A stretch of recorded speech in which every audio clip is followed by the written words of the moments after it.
Bonjour à tous. Il y a quelques semaines, j'avais fait une petite vidéo qui s'appelait «Le village africain», en plein centre de Lyon, sur les hauteurs de Lyon, effectivement.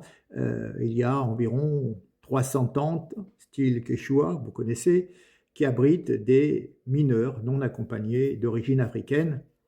Enfin, quand je dis mineurs, vu les gabarits de ces jeunes gens, je doute qu'ils aient 15 ou 16 ans. Bref, et bon, ça pose un problème et ça coûte 6 millions d'euros à la ville de Lyon qui a laissé venir, qui a dit: «On va s'occuper de tout le monde» et puis en fin de compte, ils sont, laissés pour compte. Regardez déjà.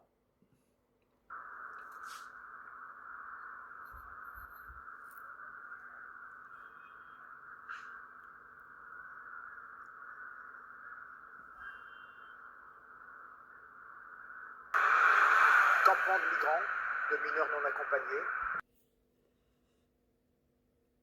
Oui, donc vous avez vu, je vais vous montrer maintenant, le reportage de BFM qui s'inquiète du sujet parce qu'il faudrait, heu, que les douches fonctionnent mieux. Parce qu'effectivement, on a mis des douches, on livre des plateaux repas et cetera. Vous voyez à peu près le coût et puis, ces jeunes sont laissés, à l'abandon. Et bien, il y a des organisations, bien entendu, des organisations immigrationnistes. D'ailleurs, je ne comprends pas d'ailleurs qu'ils ne prennent pas ces jeunes chez eux pour qu'ils puissent, aller se doucher.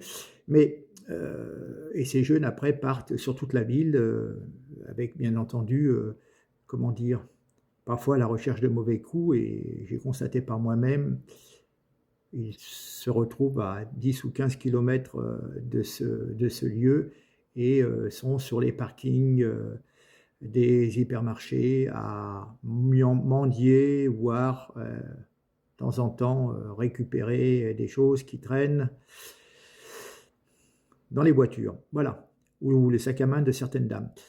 Heu, j'ai pu voir certaines intentions et bon, regardez l'article de BFM et voilà, triste constatation, à force de faire croire que tout va bien en France, tout le monde croit que les pièces d'or se ramassent, les billets aussi, sur le sol.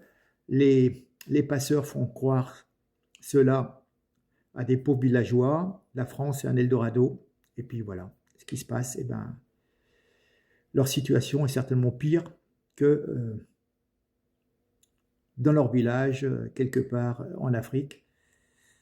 Et puis bon, généralement, ces personnes ne viennent pas de pays en guerre, hein. Bon, c'est simplement un exode, économique. Regardez, donc BFM qui commence à s'inquiéter.